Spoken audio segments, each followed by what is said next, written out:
तो चलिए दोस्तों, आज हम पढ़ने वाले हैं अनुपात के मोस्ट इंपॉर्टेंट क्वेश्चन। जी हाँ दोस्तों, बिल्कुल बेसिक लेवल से बताने वाला हूँ। अगर आपको अनुपात निकालना नहीं आता तो यहाँ पे आप डेफिनेटली अनुपात निकालना भी सीखने वाले हो दोस्तों। और आप कोई भी गवर्नमेंट एग्जाम देने जा रहे हो, UPSI, SSC GD, SSC railway, यहाँ पे मोस्ट इंपॉर्टेंट क्वेश्चन होने वाले हैं।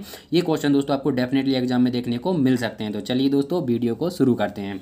7,000 की राशि को ए बी सी में इस प्रकार विभाजित की गई है कि ए तथा बी का अंश 2:3 के अनुपात में है, और यदि बी तथा सी का अंश 4:5 के अनुपात में है तो बी का हिस्सा कितना होगा। हमसे क्या पूछा हुआ, बी का हिस्सा कितना होगा। तो दोस्तों, एक मोस्ट इंपॉर्टेंट बात बताता हूँ, जब भी किसी भी राशि को आपको बांटना हो या किसी भी तीन संख्या में बांटना हो, तीन लोगों में बांटना हो, तो उनका हमेशा रेशियो मालूम चल जाए। क्या चल जाए हमको, हमारा एक ही उद्देश्य होना चाहिए, भैया इन तीनों का रेशियो मालूम चल जाए, ये हिस्सा मालूम चल जाए, तो हम पता चल जाए कि 7,000 के वह कितने कितने में आएंगे। तो कैसे पता चलेगा, तो यहाँ पे हम देख रहे हैं दोस्तों, ए और बी का कितना दिया हुआ है हमको, यहाँ पे 2:3 दिया हुआ है, ठीक है दोस्तों। और बी एंड सी कितना दिया हुआ है हमको, यहाँ पे बी एंड सी दिया हुआ है 4:5, ठीक है। तो अब हमको ए बी एंड सी का हिस्सा पता चल जाए, ठीक है। तो इसको कैसे निकालते हैं दोस्तों, यही यही अनुपात निकालने की भी ट्रिक होती है, ठीक है दोस्तों। तो ए और बी कितना दिया हुआ है, ए और बी 2:3 दिया हुआ है, इसको खाली छोड़ दीजिए, ठीक है दोस्तों।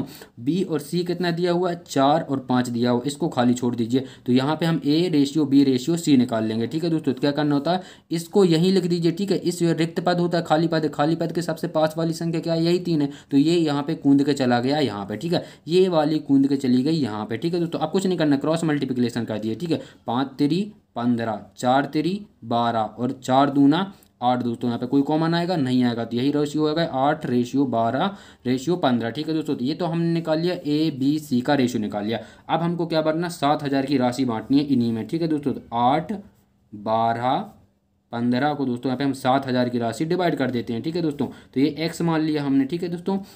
अब इनको जोड़ देते हैं, ठीक है। कितना हो जाएगा यहाँ पे, 12, 8, 20 हो गया, और 15 कितना हो गया, 35x हो जाएगा, ठीक है। 35x बराबर कितना हो गया, 7,000 हो गया, ठीक है दोस्तों। इसको ऊपर कर लेते हैं हम। अब दोस्तों x बराबर क्या हो जाएगा, ये 35 से कट जाएगा, तो 35×2 = 70 हो जाएगा, ठीक है दोस्तों। 200 आ गया, तो यहाँ पे x बराबर हमारा कितना हो जाएगा, 200 होगा। तो ये हमने निकाल लिया, x का मान निकाल लिया। अब हमसे पूछा हुआ कि b का हिस्सा कितना होगा, ठीक है दोस्तों। तो b का हिस्सा यहाँ पे b की लाइन पे देखिए 12x था, इसे हमने क्या माना था, 12x, ठीक है। तो यहाँ पे मैं कर दूँ 12x, तो यहाँ पे b का हिस्सा कितना निकालेगा, 12×200, ठीक है दोस्तों। तो ये कितना आ जाएगा, 12×0=0, 12×0=0, 12×2=24, ठीक है। तो b का हिस्सा आ जाएगा 2,400 रुपये। जी हाँ दोस्तों, इसमें ऑप्शन में है क्या, 2,400, ऑप्शन नंबर ए सही है, ठीक है दोस्तों। अब हम बात कर लेते हैं इसी टाइप में दोस्तों नेक्स्ट क्वेश्चन की। चलिए दोस्तों, देखते हैं नेक्स्ट क्वेश्चन। स्कूल का थैला व जूते के दाम का अनुपात 7:5 के अनुपात में है, ठीक है। स्कूल के थैले और स्कूल के थैले का दाम और जूते के दाम में 200 रुपये अधिक है, ठीक है दोस्तों। स्कूल का थैला और जो जूते का दाम होगा, इनमें 200 रुपये का अंतर है। कितने का रुपये का, 200 रुपये अधिक है। तो जूते का दाम क्या होगा, ठीक है दोस्तों। तो जब भी एक चीज़, एक ट्रिक बताता हूँ, हमेशा पूरी मैथ में याद रखिएगा, ज़्यादा, कम, अधिक, जीत, हार, पास, फेल, ये हमेशा अंतर को बताते हैं। अंतर मीन्स माइनस को बताते हैं, अंतर मीन्स माइनस को बताते हैं, ठीक है। तो यहाँ पे हम मान लेते हैं दोस्तों कि माना कि यहाँ पे थैले का दाम क्या हो जाएगा दोस्तों, थैले का दाम मान लो हमने 7x मान लिया, इसका अनुपात दिया हो तो 7x मान लिया, ठीक है। एंड जूते के दाम क्या मान लिया दोस्तों, तो जूते का दाम मान लिया हमने 5x, ठीक है दोस्तों। अब स्कूल और थैले, इन दोनों में, मतलब थैले और जूते में कितने का अंतर हो गया, 200 का अंतर हो गया, ठीक है, यही बता रहा। तो इन दोनों में अंतर कितने का हो गया, इन दोनों में अंतर हो गया दोस्तों यहाँ पे 200 का। तो अब इन दोनों में अंतर कितने का हो गया, 2x का अंतर है, ठीक है। तो अल्टीमेटली हम क्या लिख सकते हैं, 2x बराबर 200 लिख सकते हैं, बिल्कुल लिख सकते हैं, ठीक है। तो यहाँ पे x बराबर क्या लिख सकता हूँ मैं, 100 लिख सकता हूँ। ये 2 से 100 बार क्या हो जाएगा, कैंसिल हो जाएगा, ठीक है। x का मान निकाल लिया 100। अब हमसे पूछा कि जूते का दाम क्या होगा, तो जूते का अनुपात हमने क्या माना था, जूते का अनुपात तो 5x माना था, ठीक है दोस्तों। तो 5x बराबर क्या लिख दूं, 500 लिख सकता हूं, ठीक है। इस x के स्थान पर 100 लिखूंगा तो क्या आ जाएगा, 500 आ जाएगा, ठीक है। तो ऐसा ऑप्शन किस में दिखाई दे रहा है, ऐसा ऑप्शन दिखाई दे रहा है ऑप्शन नंबर सी में दोस्तों। तो हमेशा याद रखना ट्रिक, ज़्यादा, कम, पास, हार, जीत, पाल, हमेशा अंतर को बताते हैं। चलिए दोस्तों, बात करते हैं नेक्स्ट क्वेश्चन की। ए तथा बी का साप्ताहिक आय का अनुपात 9:7 है और उनके खर्चे का अनुपात क्या दिया हुआ है, 4:3 दिया हुआ है। यदि दोनों व्यक्तियों के हर सप्ताह में 200 रुपये बचा लेते हैं तो उन दोनों की साप्ताहिक आय का योग क्या हुआ, ठीक है दोस्तों।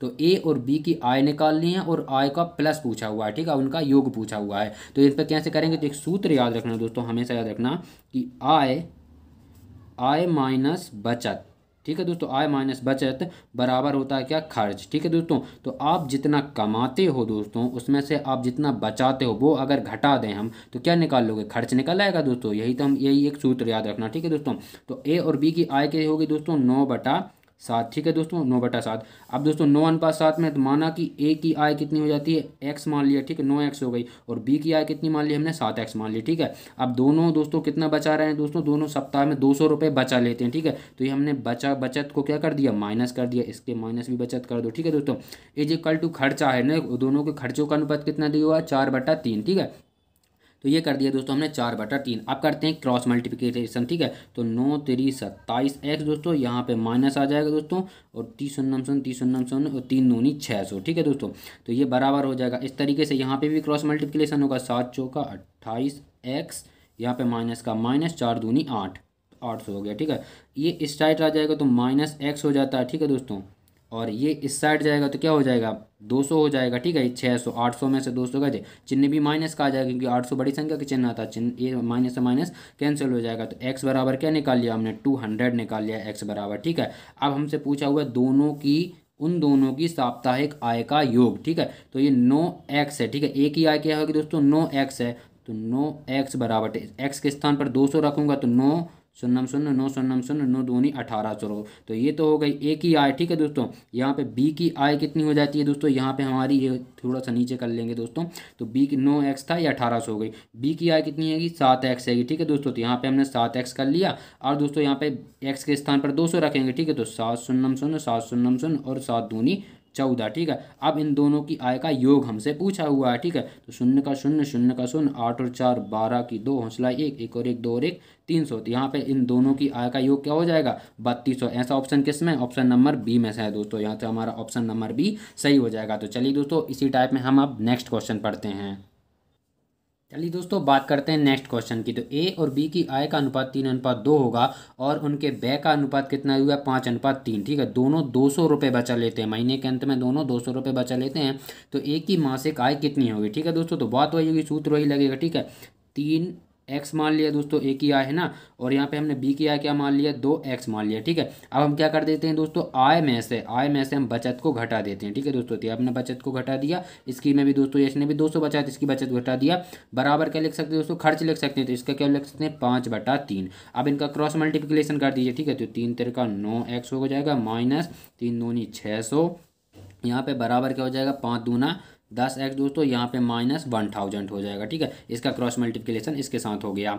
अब दोस्तों क्या करना है, यहाँ पे इसको यहाँ पे लेके आएंगे तो -x हो जाएगा, है ना, 10x को यहाँ पे लेके आएंगे -x हो जाएगा, और इसको यहाँ पे लेके जाएंगे तो ये प्लस में हो जाएगा। ठीक है, परंतु दोस्तों चिन्ह तो किसका आएगा, यहाँ पे माइनस का आ जाएगा। ठीक है दोस्तों, तो 1 यहाँ पे दोस्तों 3 दूनी 6 और 5 दूनी 10। ठीक है दोस्तों, तो इसको यहाँ पे लेके चले जाते हैं तो क्या हो जाता है दोस्तों, यहाँ पे 400 बचेंगे, 400 बचेंगे, पर किसके बचेंगे दोस्तों, माइनस के बचेंगे। ठीक है, ध्यान देना दोस्तों, यहाँ पे माइनस के बचने वाले, तो यहाँ से माइनस कैंसिल हो गया, तो x बराबर दोस्तों हमारा आ गया 400। जी हाँ दोस्तों, यहाँ पे ऐसा ऑप्शन किस में, 400 दोस्तों ये गलती हो गई, इससे 400 कर लीजिए। ठीक है दोस्तों, तो ऑप्शन नंबर हमारा किस में हो जाएगा, ए हो जाएगा। तो दोस्तों इसी तरीके की वीडियो आगे भी मिलती रहेंगी दोस्तों। ये कुछ मोस्ट इंपॉर्टेंट क्वेश्चन थे जिसका मैंने बेसिक लेवल बता दिया दोस्तों। अब वीडियो अच्छी लगी वीडियो को लाइक एंड चैनल को सब्सक्राइब जरूर कर लीजिएगा।